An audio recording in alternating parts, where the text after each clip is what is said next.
You are 25 years old and $500 feels like a lot of money to give up every month. Not in a way that is hard to explain, in a way that is very easy to explain. Rent is due, the car needs an oil change. A friend is getting married in April and you are expected to show up for 3 separate events before the actual wedding. The $500 is not sitting there doing nothing. The $500 is already spoken for mentally before it arrives in your account. That is the condition most people in this country live inside of. Not broke, not wealthy, spoken for. Every dollar claimed before it lands. You have heard about investing. You have probably opened an app at some point, looked at the interface, felt a low-grade anxiety about doing something wrong, and closed it. The options felt like a test you hadn't studied for. Index funds, ETFs, expense ratios, and dividend reinvestment. The language was not designed to welcome you. It was designed for people who already knew what they were doing, which meant it was designed for people who already had money, which is how most financial infrastructure in this country actually works. But something happened recently. A number crossed your feed, a projection. Someone showed what $500 a month becomes over 30 years at a historically average market return. The number was large enough that you looked at it twice, large enough that you felt something between disbelief and a specific kind of grief. The grief of someone who has just understood that time is the one resource you cannot earn back. That number is where this story begins. The first thing you need to understand is what $500 a month actually is before it becomes anything else. $500 a month is $6,000 a year. It is less than most Americans spend annually on food away from home. It is less than the average car payment multiplied by 12. It is approximately what the average US household spends on entertainment in a calendar year.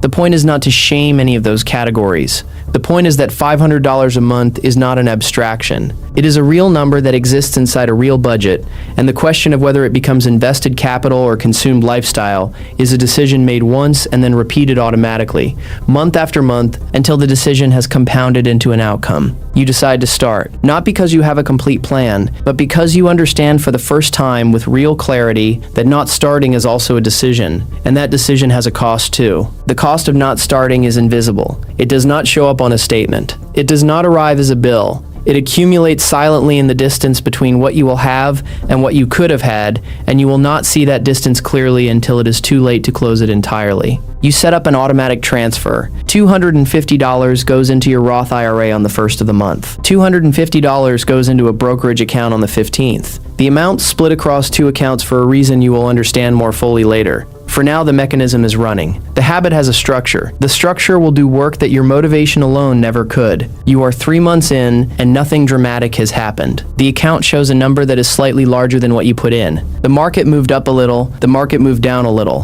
The net result looks like nothing. This is the part where most people stop. Not because they are irresponsible, because the human brain is not built to find meaning in small invisible progress. The brain responds to signals. Feedback, evidence that the effort is working, and in the first year of consistent investing, the feedback is almost non-existent. The $500 you did not spend is now $1,600 in an account. Meanwhile, the $500 you would have spent would have been gone, completely and permanently, with nothing remaining except the memory of whatever it purchased. That distinction is real even when it doesn't feel real. The $1,600 is working. The spent $500 is not. The difference between those two outcomes will not be visible for years. That is the entire challenge and the entire opportunity of what you're doing. You do not touch the account. This is harder than it sounds. A friend mentions a trip. A sale appears on something you have wanted, and the car makes a new sound. Every one of those events creates a reason to stop, to pause, or to redirect the money back toward its old purpose. You do not. You treat the transfer the way you treat rent. It is not optional. It is not subject to negotiation. It leaves on schedule regardless of what else is happening. This decision,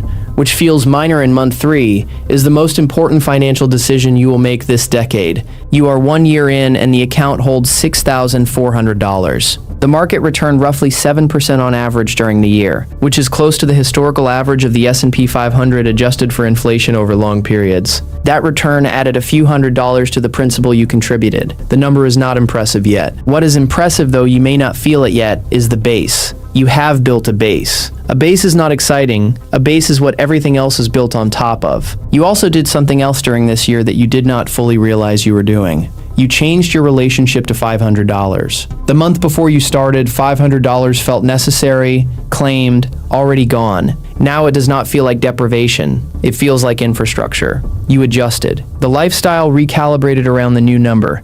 This is the inverse of lifestyle inflation, and it is one of the most powerful financial moves available to an ordinary person. You contracted your lifestyle to fit a smaller number, and you did not feel the contraction the way you feared you would. That adjustment is worth more than the $6,400 in the account. The account can be rebuilt if something goes wrong. The habit of living below your income cannot be bought. It has to be built the way you built it, 1 month at a time, until it becomes the default. You are 3 years in, and the account holds just over $21,000. Something has shifted in how you look at the number. It no longer feels like a savings account. It feels like a second income that you have not met yet.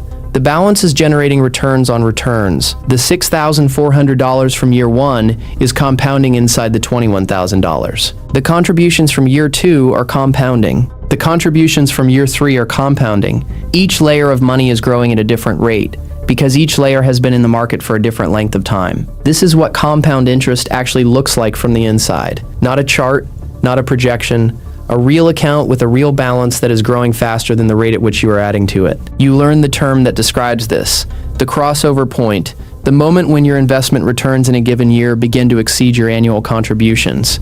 You are not there yet. At $21,000 generating 7% annually, the account returns approximately $1,470 in a year. Your annual contribution is $6,000. The returns are not yet outpacing the contributions, but the gap is closing. Every year the account gets larger, the returns get larger, and the contribution stays the same. The math is moving in your direction, and it is moving faster than it was a year ago. This is the mechanics of compounding that no one explains clearly enough. It is not magic. It is arithmetic. But it is arithmetic that runs in your favor automatically, every day, without any additional effort from you, as long as you do not interrupt it. You are 5 years in, and the account holds approximately $42,000. You have contributed $30,000 of your own money over 5 years. The remaining $12,000 is the market's contribution. Your money has generated $12,000 that required no labor from you, no additional hours, no second job, no side hustle. It required only that you not touch what you started. That is a number worth sitting with. $12,000 produced by consistency and time, and the fundamental mathematics of how invested capital grows in a functioning economy. You also notice something at this point in the journey that is harder to quantify, but just as important. Your financial anxiety has changed, not disappeared. Changed. You are not anxious about the account fluctuating because you have watched it fluctuate for 5 years, and it has always recovered. The market dropped 11% in 1 quarter during year 4, and you felt the drop viscerally, the way anyone does. But you did not sell. You did not redirect the automatic transfer. You did nothing, which is the correct response to market volatility when your horizon is 25 more years. The account recovered. The lessons from that recovery are now permanent. You understand something that most people only understand in theory. The market does not reward the most knowledgeable investor. It rewards the most patient one. Patience is a financial strategy. It compounds the same way money does. You are 10 years in, and the account holds approximately $104,000. You have crossed $100,000. That threshold matters psychologically in a way that is difficult to overstate. Below $100,000, the account feels like a savings vehicle. Above it, the account begins to feel like a system that is running independently of your daily decisions. The returns in a single good year now exceed $7,000. You are contributing $6,000 annually. The account is now generating more than you are putting in on a per-year basis. The crossover point has arrived. From this point forward, you are no longer the primary engine of growth. The compounding is. Your $500 a month still matters, and you still contribute it, but the mathematical reality is that the money already in the account is doing more work than the money you are adding. This is the moment that most financial educators point to but rarely explain with the weight it deserves. You have built something that works without you. Not entirely, not permanently, but structurally, the foundation is load-bearing now. You also look back at the person who was 3 months in, staring at a $1,600 balance and wondering if any of this was real. You remember the trips you did not take, the things you did not buy, the money that transferred out of your checking account on the 1st and the 15th with the reliability of a utility bill. None of those individual moments felt significant. Together, they built $104,000. That is what discipline looks like from the outside after the fact. From the inside, at the time it looks like nothing. It looks like a habit. It looks like the thing you do before you do everything else. You are 15 years in, and the account holds approximately $200,000. You started with 0 and a decision. The The decision was not genius. It was not complicated. It was $500 a month, automatically transferred, left alone, invested in a low-cost index fund that tracks the broad U.S. market, diversified across thousands of companies, rebalanced once a year. That is the entire strategy. There's nothing proprietary about it. There is no secret. The secret, if there is one, is that you did it when the payoff was invisible, and you kept doing it when the payoff was still small, and you did not stop when the market made it uncomfortable. You have contributed $90,000 of your own money over 15 years. The account holds $200,000. The market and compounding have contributed $110,000. Your money has more than doubled through returns alone. The ratio will continue to shift. By year 20, the market's contribution will dwarf yours. By year 30, you will be a minority stakeholder in the growth of your own account. You explain this to a younger colleague who asks why you seem so unbothered by things that stress other people out.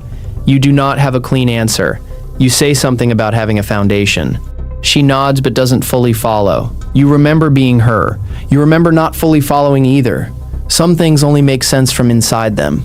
You are 20 years in and the account holds approximately $312,000. The growth curve has bent upward in a way that is now visible even to a casual observer. You contributed $120,000 over 20 years. The account holds $312,000. The compounding has added $192,000 to your net worth without a single additional decision on your part beyond the original one made at 25. The account is now generating in an average year over $21,000 in returns. That is more than many Americans earn in 6 months of work. It was produced by a balance sitting in a market index fund, compounding quietly, attracting no attention, and requiring no maintenance. You have also done something over these 20 years that the account balance does not capture. You have become the kind of person who is not moved by financial panic. When the news cycles through market crashes and economic anxiety and warnings of recession, you watch with the detached interest of someone who has been through several of those cycles and understands the relationship to a long-term investment horizon. Short-term volatility is a feature of the system you are in, not a threat to it. You learned this not by reading it, but by living through it with money on the line. The $500 a month never changed. You earned more over 20 years, and your lifestyle improved modestly. But the $500 stayed fixed because the discipline that built the habit is the same discipline that keeps it. You did not increase the contribution each time your income rose, not because you couldn't, but because the $500 was already doing the work. The raises went to life. The $500 went to the future. That division, maintained quietly for 2 decades, is now $312,000. You are 30 years in, and the account holds approximately $567,000. Just under $600,000 produced by one decision. Made at 25, sustained without drama for 30 years. You contributed $180,000 of your own money. The market contributed $387,000. For every dollar you put in, the market returned $2.15 on top of it. That ratio is not an advertisement. It is arithmetic applied to historical average returns, consistently across a long enough time horizon that the compounding had room to run. You are 55 years old. The account is not your only asset. You have a home with equity. You have a 401k from decades of employer contributions and your own deferrals. You have a small taxable brokerage account where you invested additional amounts in the years when you could afford to. The $500 a month account is one pillar of a structure that now looks, from the outside, like financial security. From the inside, it looks like 30 years of one small decision, repeated without interruption. You think about the person you were at 25, looking at a financial app and feeling a low-grade anxiety about doing something wrong. That person made one right move, not a perfect move, not an optimal move, a consistent one. The consistency is what did it. Not the amount, not the timing, not the fund selection, though that mattered at the margin. The consistency across the decades is what turned $180,000 into $567,000. Somewhere in this country, a 25-year-old is looking at their bank account right now. They have $500 that is not yet spoken for. It arrived this week and it has not yet been assigned a purpose. They are deciding in the next few days or hours whether that $500 becomes something or becomes nothing. Not nothing dramatic, nothing ordinary, a dinner, a weekend, a purchase they will not remember in 6 months. They do not know yet that the decision they are about to make is not a $500 decision.